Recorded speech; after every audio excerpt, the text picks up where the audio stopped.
itu yang menjadi hangat trending ya. Apapun ucapan itu bisa diinterpretasi dengan berbagai macam cara. Nah, ini kan fenomena kelucuan-kelucuan politik di negeri ini ya, dan bisa di-framing ketika di pihak mana yang ngomong dan pihak mana yang merespon. Nah, kita lihat yang menanggapi ini kan tahulah semua kan. Saya sebagai seorang akademisi, saya menilai ini itu standar-standar aja dalam bahasa jurnalistik, tidak ada yang tersinggung. Ya, biasa-biasa saja. Ya, mungkin lebih banyak ucapan-ucapan yang lebih menyakitkan, yang kasar daripada sekedar apa dikatakan oleh Bang Edi. Bang Dedi. Bang Edi. Saya menilai itu standar saja, komunikasi yang lebih ya yang lucu-lucu aja, karena istilah-istilah itu kan sudah umum di Jakarta ya, seperti Bang Edi tadi bilang, itu kan suatu tempat yang jauh.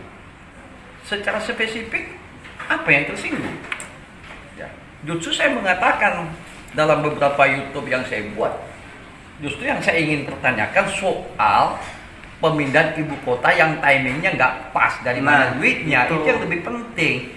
Dan di sini jelas kepentingan oligarki ya, artinya kebijakan dipaksa-paksakan. Jangan mencontoh Malaysia berhasil yang memang sudah leading ekonominya. Kita ini mau makan aja rakyat susah akibat COVID, masih banyak yang nggak bisa sekolah ya, masih banyak yang sekolah, kemudian kemiskinan. Itu yang lebih urgent daripada memaksakan pemindahan ibu kota. Saya dalam posisi tidak menolak dan tidak atau menerima posisi saya bahwa ini timingnya tidak pas. Pertama, dari mana duitnya? Kalau kita harus ngemis-ngemis kepada negara, khususnya Cina lah, ya orang semua tahu. Ini kan kita juga akan tersandra oleh kekuatan negara yang mensuplai dana. Jangan sampai negeri kita ini juga kayak di beberapa negara di Afrika yang tersandra oleh kekuatan kepentingan ekonomi global. Nah, kita ini sudah dikuasai oleh oligarki kok. Nah, sumber daya alam kita di Kalimantan ini kan habis dipersembahkan kepada investasi, investor dan oligarki, baik itu oligarki lokal maupun nasional. Jadi itu yang penting kita perdebatkan, kita daripada memframing hanya sepotong kata dari Bang Dedi. Itu tidak menyelesaikan persoalan. Ini ada hal yang kemiskinan, sumber daya alam yang hancur, yang lubang tambang, tanah-tanah yang rakyat digusur, dimarginalkan, kriminalisasi, konflik sosial yang terjadi di Pulau Kalimantan. Ini yang lepas dari pantauan kita. Wartawan yang nulis kritis di penjara, dikriminalisasi.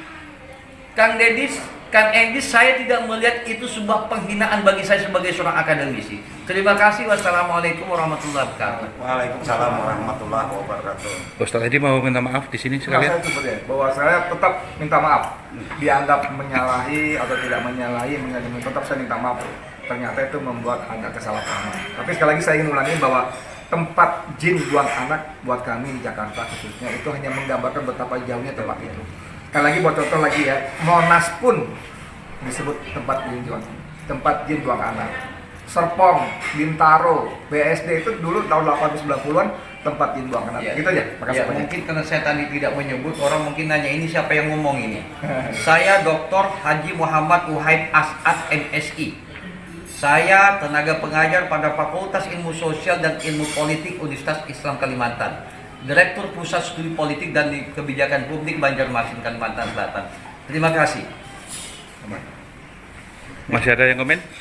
Cukup. Sudah cukup, oke.